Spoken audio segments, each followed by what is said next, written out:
Primera de Juan, capítulo 3.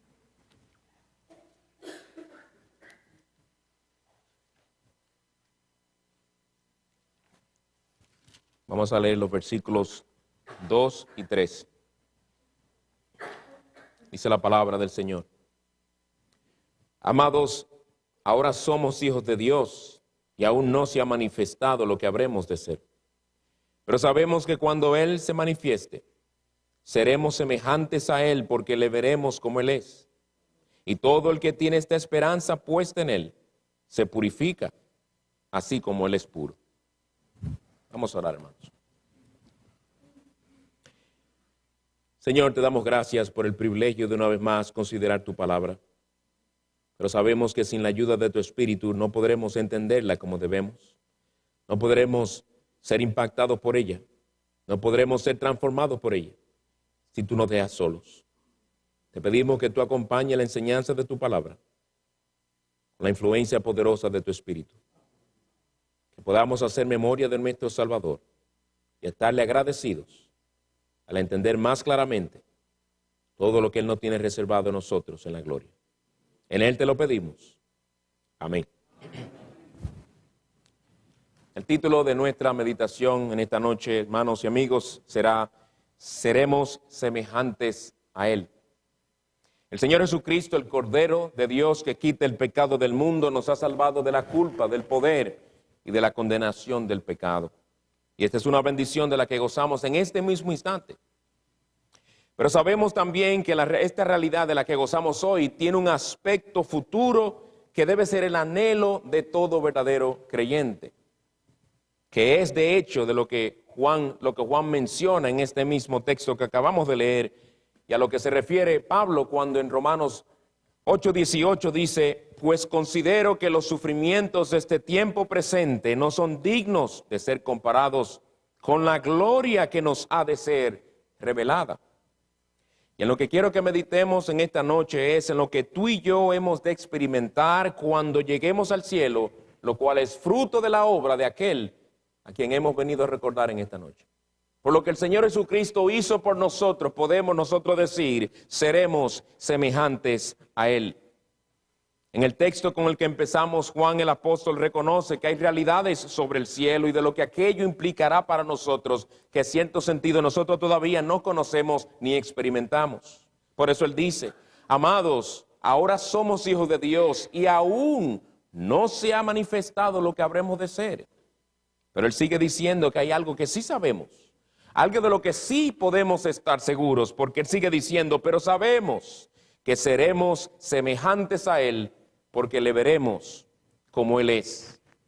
Veamos brevemente lo que será para nosotros el ser hechos semejantes a nuestro Señor cuando lleguemos a la gloria.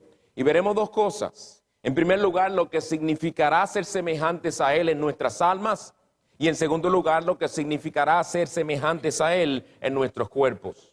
Les aseguro que solamente podremos ver algo general y un breve porque es solo una meditación. Veamos en primer lugar lo que significará ser semejantes a Él en nuestras almas. Lo que esto principalmente significa, hermanos y amigos, es que nuestras almas serán hechas perfectas en santidad.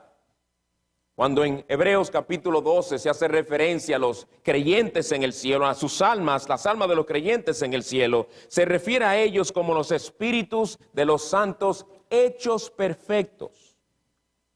Tan pronto aquel que ha puesto su confianza en Cristo muere, su alma es inmediatamente hecha perfecta en santidad. Y esto tiene que ser así, porque el cielo es un lugar santo, donde según Apocalipsis 21:27 jamás entra allí nada inmundo, ni el que practica abominación y mentira. Y como es así, si nuestras almas entraran al cielo sin ser perfeccionadas, contaminarían aquel glorioso lugar santo. Pero esta santidad es necesaria también porque allí vamos a estar en la presencia santa de Dios. Y en Hebreos 12:14 ustedes muy bien conocen, dice, sin santidad nadie verá al Señor. Todo creyente tiene que ser hecho perfecto en santidad para entrar a aquel lugar glorioso, a la presencia inmediata de Dios. Las Escrituras nos dicen que el Señor Jesucristo salvará a su pueblo de sus pecados. Y cuando el creyente muere, éste es librado de su pecado total y completamente para siempre. Por eso es que los creyentes en el cielo se les describe como personas vestidas con vestiduras blancas que representan la pureza perfecta de sus almas. A la luz de esta realidad, hermanos, por obra de nuestro Señor Jesucristo, cada vez que pensemos en el cielo podemos decir 3 simples pero poderosas palabras que se aplican a cada uno de nosotros que hemos creído en Él. No más pecado. Eso representará el cielo, entre otras tantas cosas, para el creyente. No más pecado. Nunca más habrá pecado en nosotros. Jamás. Imagínate solo un momento, hermano, lo que significaría en este mismo instante el que mañana amanezcamos y se nos diga que no hay pecado en este mundo. Sería un mundo totalmente diferente, ¿verdad? Totalmente diferente, hermanos. Algo grande. En el cielo, esto no será algo que debemos y podremos y tendremos, que imaginarnos. Esa será la realidad en el cielo. No más pecado. ¿Y acaso no ese es el mayor deseo de todo verdadero creyente? Además de estar con su Señor. El ser librado de sus pecados para siempre. Muy bien dijo el puritano John Owen, aquel para quien el pecado no es la mayor carga, el mayor dolor y el mayor problema no es un verdadero creyente. Repito, aquel para quien el pecado no es la mayor carga, el mayor dolor y el mayor problema no es un verdadero creyente. ¿Es el pecado para ti un pesar grandísimo? Una carga. ¿Es para ti el pecado el problema más grande que tú tienes? ¿O son tus deudas tu mayor problema? ¿O es tu soltería tu mayor problema? Debe ser el pecado. Por eso es que dice el pastor Ted Donnelly, para quien estoy agradecido en gran parte de este material. Dice él que él no comprende cómo hay comentaristas que no llegan a una comprensión clara y tienen cierto problema al interpretar lo que Pablo dice en Romanos capítulo 7. Dice él, pero si esa es la experiencia de todo verdadero cristiano, esa lucha interna con el pecado, ¿cómo vamos a malentender lo que ahí dice? ¿Cómo vamos a atrevernos a decir que eso era Pablo cuando era un inconverso? Imposible. Tú lees Romanos 7, donde Pablo habla de su lucha con su pecado remanente, y tú como creyente vas a decir, pero ese hombre me está describiendo a mí. Pero esa es mi experiencia diaria con mi propio pecado, y por eso clamo como él, miserable de mí. ¿Quién me librará de este cuerpo de muerte? Hermano, la realidad es que hay pecados de los que fuimos librados por obra del Señor Jesucristo cuando nos salvó. Fuimos librados de esos pecados y hay pecados que no hemos vuelto a cometer. Que por la gracia de Dios podemos decir, no lo hemos vuelto a cometer. Pero hay otros con los que todavía estamos luchando y con los que tendremos que luchar hasta que muramos. El que nos ve, el que nos conoce, nos ve como un hermano en Cristo, que somos por obra del Señor. Y nos verán y pensarán de nosotros como personas muy piadosas, muy espirituales. Pero nosotros sabemos de nuestros malos deseos, de nuestras malas intenciones en algunas de las cosas que hacemos, de los pecados que hay aún en nosotros, de esas luchas que nuestros hermanos no conocen. Y cómo nos angustia esa realidad y cómo nos avergüenza, ¿verdad? Nuestro egocentrismo, por ejemplo. Cuán egoístas somos muchas veces. Cuántas mentiras. No es un patrón, pero nosotros también caemos y mentimos. No decimos muchas veces toda la verdad. Y nuestra impureza. Sí, a veces a los creyentes también nos vienen, a uno más que a otros, pensamientos carnales, pensamientos lascivos, Cosas que nos avergonzarían compartirlas con el hermano más íntimo nuestro. ¿Y qué de nuestro mal genio? ¿Y qué de nuestra impaciencia? Nuestra falta de dominio propio. Nos ofende uno de nuestros hijos y fácilmente explotamos y nos enfurecemos con ellos. Y le decimos palabras que luego lamentamos. No necesariamente una mala palabra, pero en el tono que lo dijimos nos quebranta. Cuán obstinados y orgullosos muchas veces somos. Con cuánta dificultad, si es que a veces lo decimos inmediatamente, decimos perdóname. ¿Cuánto nos cuesta decir perdóname? Es una sola palabra, perdón, pero a nuestro orgullo le cuesta muchísimo sacar esas palabras de esta boca. Pasan las horas, pasan los días, a veces pasan las semanas y los meses, y sabemos que tenemos un asunto pendiente y hemos ofendido a alguien, hemos pecado contra alguien y no queremos soltar esa palabra. El otro pida perdón, que él también me ofendió.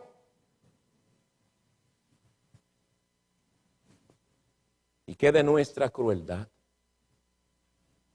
Sí, crueldad. Hay veces en las que los cristianos somos crueles también. No torturando a alguien, quebrantándole los dedos o haciéndole sufrir físicamente, no. Somos crueles también. Y lo triste es que tendemos a ser crueles con las personas que más nos aman y las que más nosotros amamos.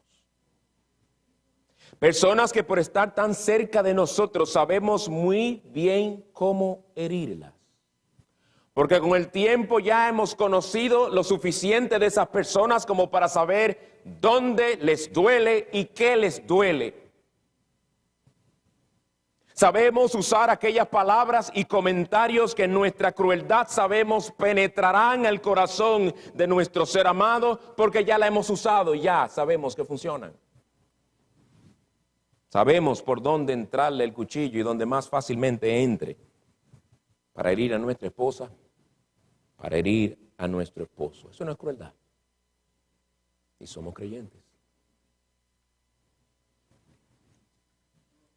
Si somos sinceros, vayamos más profundo aún. En ese momento de ira, cuando te ofendió tu esposa, ese comentario que tú dijiste en respuesta fue dicho con la intención de herir. Y hubo un sentido en el que en tu carne te causó cierta satisfacción herirla. Porque ella te hizo sentir inferior con eso que te dijo. Porque tú te sentiste socavado.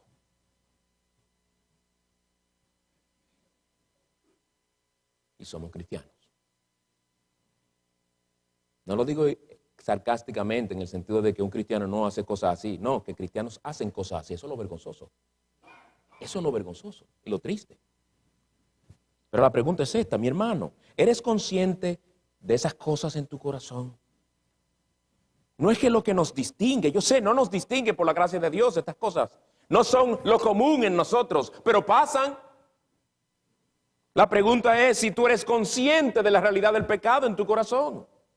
¿Eres consciente de la presencia y el poder del pecado remanente en tu corazón? Ahora, ¿y qué de aquellos pecados que son de una índole más espiritual? Nuestra frialdad al leer la Biblia. No sentimos nada a veces cuando estamos leyendo la palabra de Dios. No sentimos nada a veces cuando estamos escuchando la palabra de Dios predicada.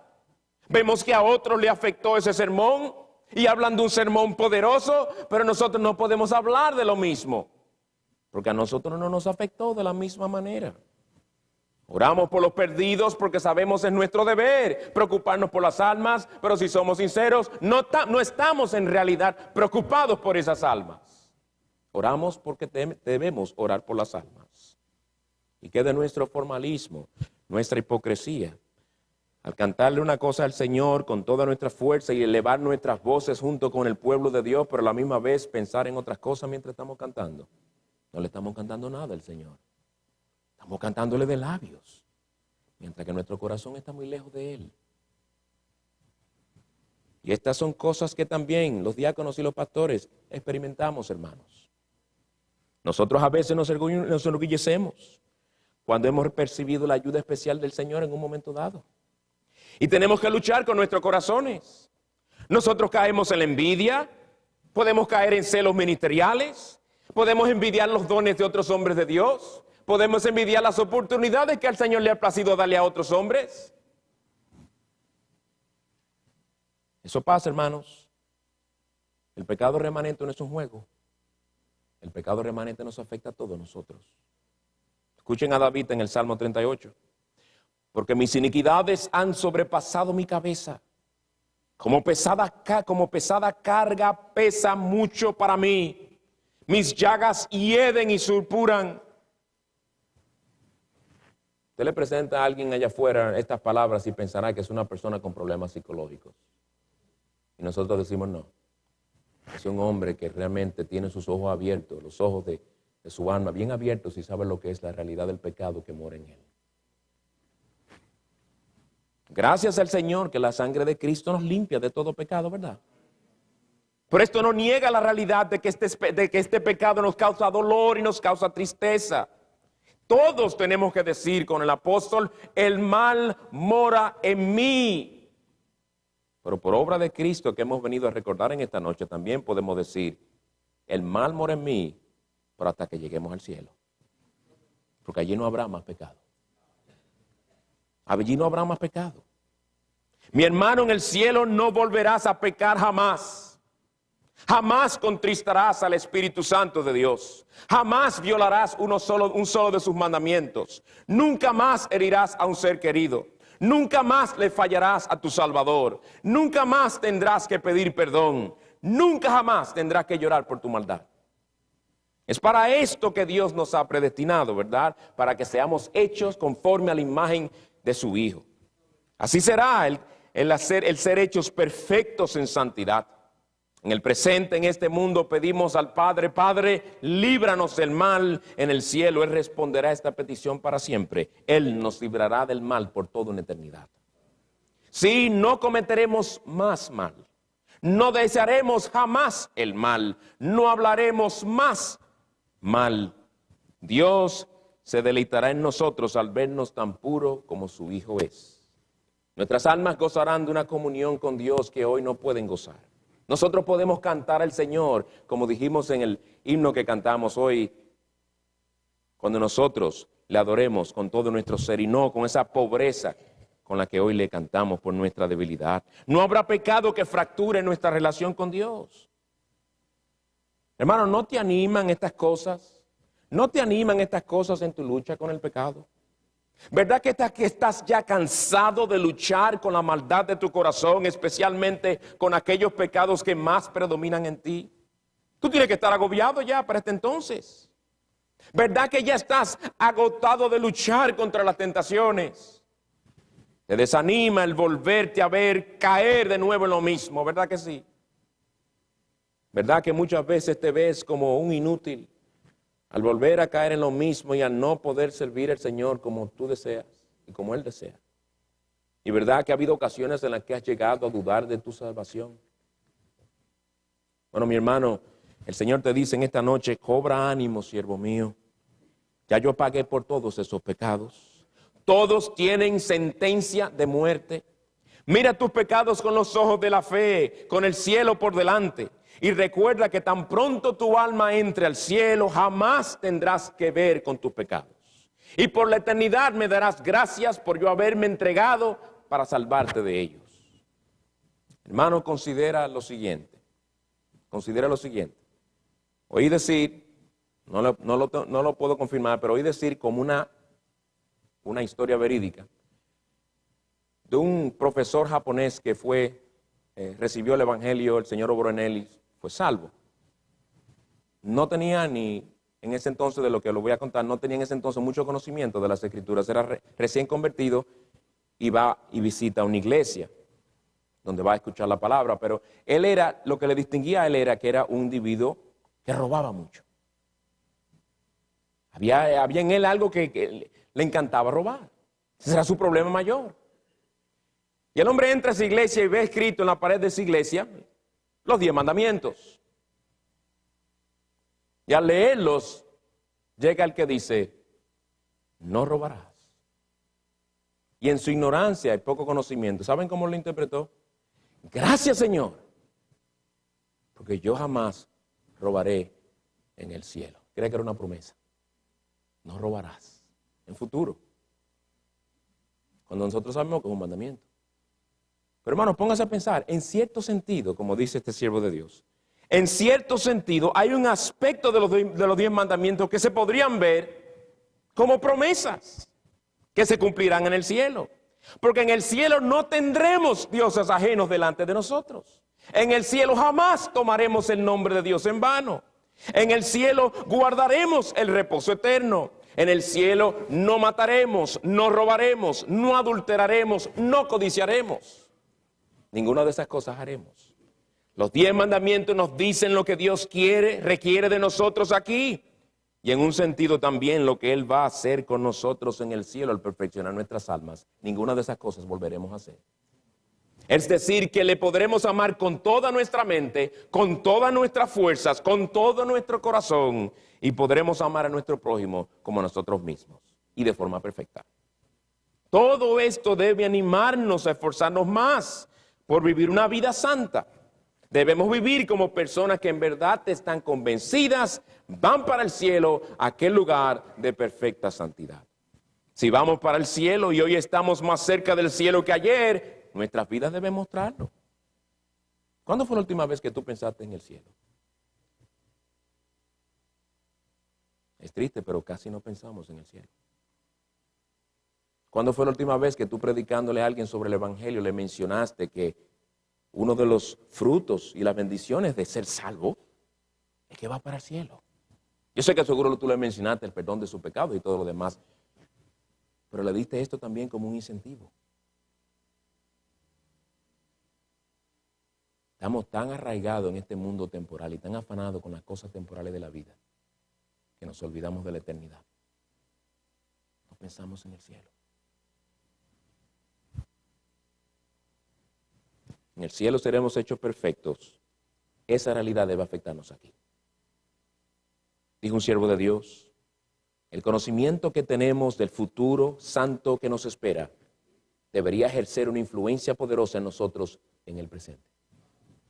Y esto es lo que nos enseña Juan en el texto con el que empezamos. Y todo el que tiene esta esperanza puesta en él, se purifica, así como él es puro.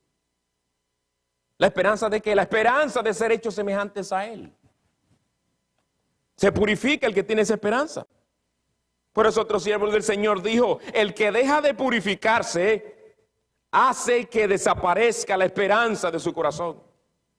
Por eso el que disminuye en su vida de santidad muchas veces trae como resultado dudas sobre su salvación. ¿Es tu deseo por ser santo una manifestación del deseo que tienes de estar en santa perfección con el Señor en gloria? Hermano, nuestros pecados son malos y nos quebrantan, pero son temporales. Son temporales. Y a la vez los pecados que cometemos hoy no encajan con el destino que nos espera. Ponte a pensar en eso. Porque ¿qué hacemos nosotros pecando cuando de aquí a unos años ya no pecaremos más? ¿Por qué lo hacemos? ¿Por qué hacemos caso a la tentación? El pecado no encaja con la clase de personas que nosotros de aquí a poco tiempo seremos. ¿En qué se compara el placer de los pecados sexuales que te ofrece el diablo con las glorias que nos esperan en el cielo? En el cielo nuestras almas serán hechas perfectas en santidad. Bien, hermanos, es lo que significa ser semejantes a Él en nuestras almas. Seremos perfeccionados. Más brevemente, en segundo lugar, lo que significará ser semejantes a Él en nuestros cuerpos.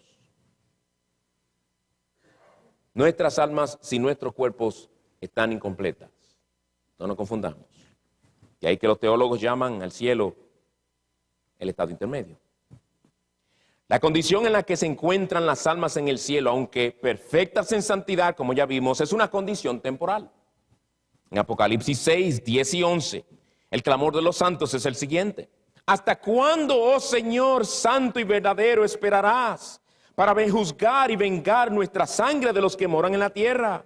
Y se les dio a cada uno vestidura blanca, y se les dijo que descansaran un poco más de tiempo, hasta que se completara también el número de sus consiervos y de sus hermanos, que habrían de ser muertos como ellos lo habían sido.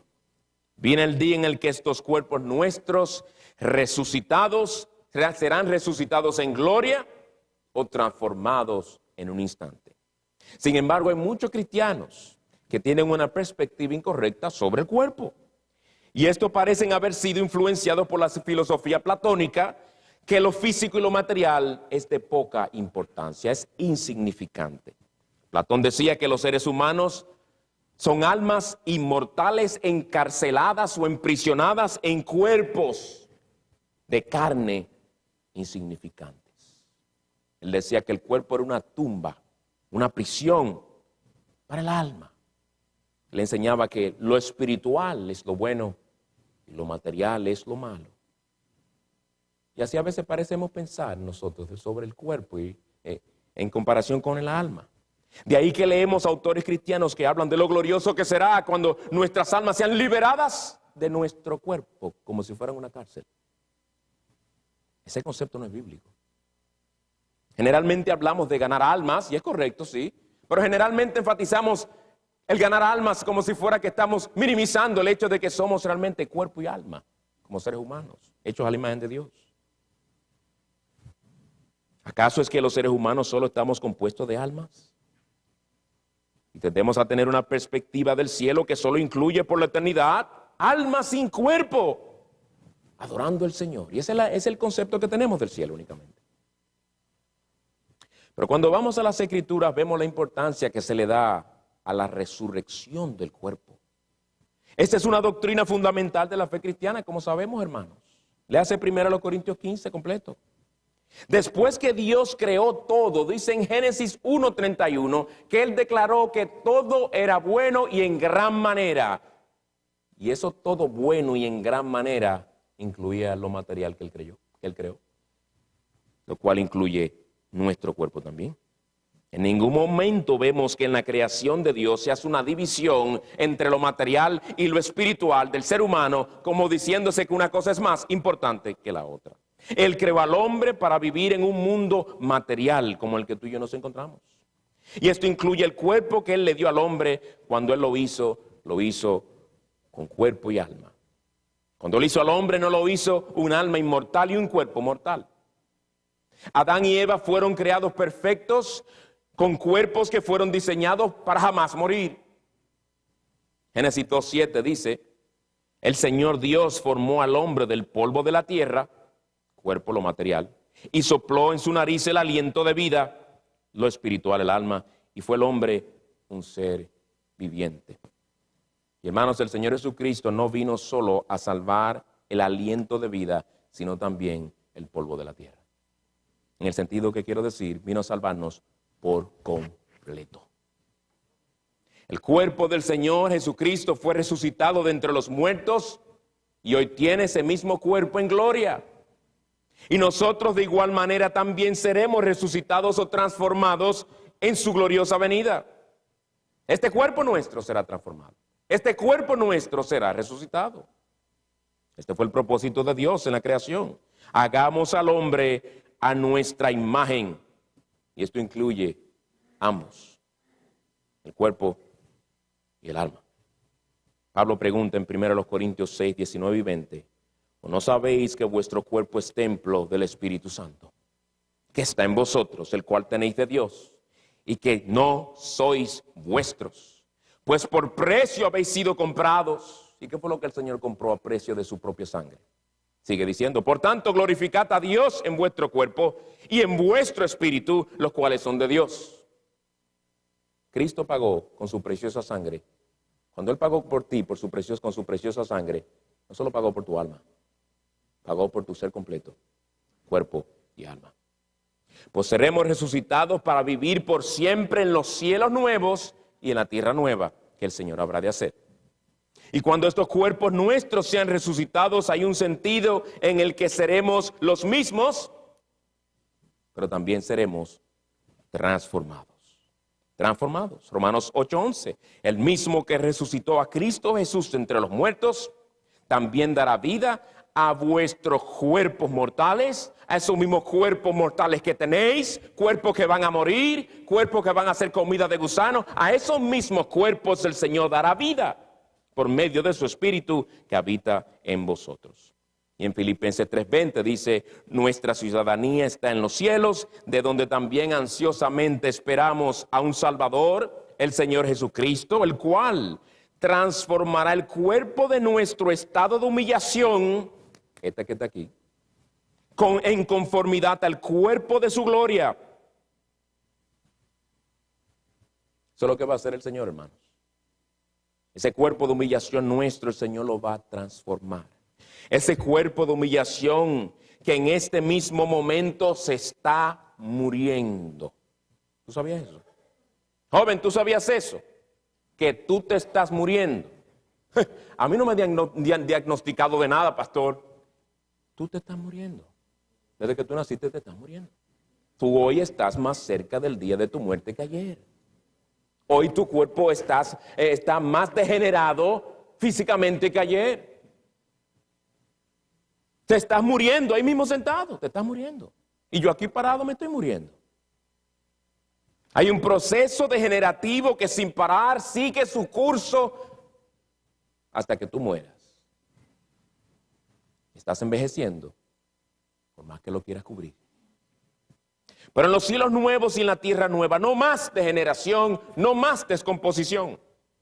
Estaremos por siempre fuera del alcance de las enfermedades, fuera del alcance del dolor, de las heridas y sobre todo fuera del alcance de la muerte. No se verán más las evidencias de la paga del pecado. Hermano, todo lo que hoy para ti se ha convertido en un impedimento, en una discapacidad, en una incomodidad, en un quebranto, desaparecerá para siempre cuando el Señor te levante de entre los muertos. Pues la trompeta sonará, dice la Escritura, y los muertos resucitarán incorruptibles para jamás conocer corrupción. Y nosotros seremos transformados. Y el Señor Jesucristo dice, los justos resplandecerán como el sol en el reino de su Padre. ¿Y qué de nuestras debilidades físicas? Todos conocemos lo que es fatigarse. A todos nos da sueño, nos cansamos, se nos van las energías, necesitamos comer porque si no nos debilitamos y si seguimos sin comer nos morimos. Pero nuestros cuerpos resucitados no serán así. En 1 Corintios 15, en forma simbólica se dice, se siembra en debilidad como si fuera una semilla, se resucita en poder. Tendremos cuerpos con una energía constante que por siempre podrán servir al Señor. Sin agotarse, sin agotarse. Tan solo imagínate lo que significará tener un cuerpo que goza de perfecta y eterna salud. Lo bien que nos sentiremos físicamente como no conocemos en este mundo. Nadie jamás ha conocido de salud perfecta aquí en este mundo. Vivimos en un mundo que está bajo la maldición de Dios. Todos experimentamos los resultados de la caída de una manera u otra, desde el más joven hasta el mayor. No conocemos hoy de ese sentido de bienestar y de felicidad del que nuestros cuerpos gozarán en aquel entonces. Cuando estos cuerpos que fueron creados para gozar perfectamente de Dios y su creación en el jardín del Edén, sepan lo que es ser transformado por el poder de Dios, será algo glorioso. Algo que tú y yo no conocemos hoy, pero algo a lo que nosotros debemos esperar con gran gozo y alegría. ¿Y saben lo que es más glorioso? Que cuando el Señor te vea, se gozará en ti. Tú vas para donde Él. Dice la Escritura, cuando se profetiza, en el capítulo de Isaías 53, donde se profetizaron sus sufrimientos. Es aquí una de las cosas que allí se profetiza también. Y verá Él, el Señor Jesucristo, verá el fruto de la aflicción de su alma y quedará satisfecho. Tú eres, mi hermano, fruto. Tú eres el fruto, parte del fruto que le produjo a él la aflicción a la que su alma santa fue sometida cuando la ira del Padre fue derramada sobre él al él tomar tu lugar. Tú eres fruto de eso. Tú eres fruto de esa gran aflicción. Tú eres fruto de esa aflicción. Tú individualmente, hermano. Tú que ves tu debilidad. Tú que ves tus muchas faltas, tus resoluciones quebrantadas, tus intentos inútiles por ser más fiel, tus caídas diarias. Y creo que al vernos como somos, hermanos, y sentirnos tan avergonzados por lo que somos, por nuestras faltas, podemos quizás pensar que cuando lleguemos al cielo, sí, el Señor se va a gozar con su pueblo, pero de seguro que te sentirás. Él piensa que quizá el Señor se sentirá decepcionado contigo. Decepcionado contigo. Porque nos dio tanta luz y fuimos tan faltos. Nos dio tantos privilegios y fuimos tan infieles. Como si el Señor fuera a decirnos: fue por el gozo puesto delante de mí que yo morí por ti, pero me hubiera gustado que hubieras sido más fiel.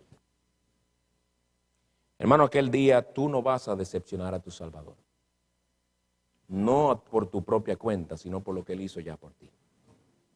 Él ha hecho todo lo necesario para quedar satisfecho contigo en aquel día. Tú eres fruto de la aflicción de su alma.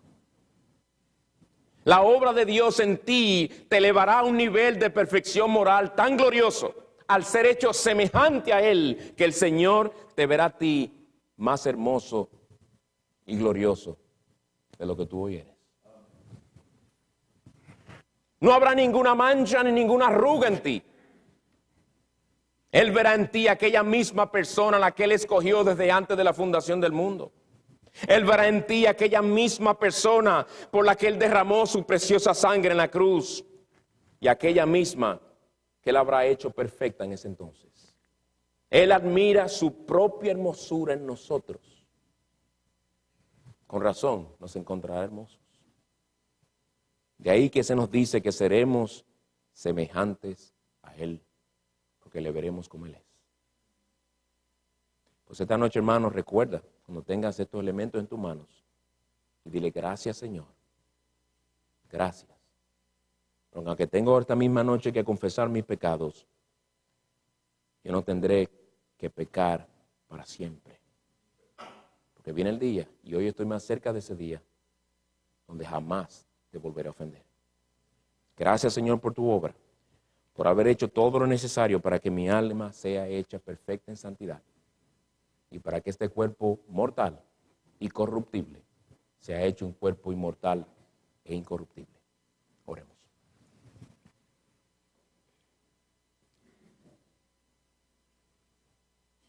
Oh Señor Jesucristo, te damos gracias por tu amor por nosotros, que somos el fruto de la aflicción de tu alma. Y qué cosa más asombrosa que tú en nosotros quedarás satisfecho. Qué bueno saber que tu obra es perfecta, que ninguno de nosotros faltará en aquel día, porque nadie nos arrebatará de tu mano. Perdónanos, Señor, por nuestros múltiples pecados. Perdónanos aún más por no dolernos por ellos como debiéramos. Perdónanos por nuestro egoísmo, impaciencia, crueldad, por nuestra frialdad espiritual, nuestras resoluciones quebrantadas. Perdónanos, Señor, y santifícanos más, que mientras esperamos aquel glorioso estado, nos vayamos purificando, así como tú eres puro. Bendícenos, Señor, ayúdanos a hacer memoria de ti. Para tu gloria lo pedimos. Amén.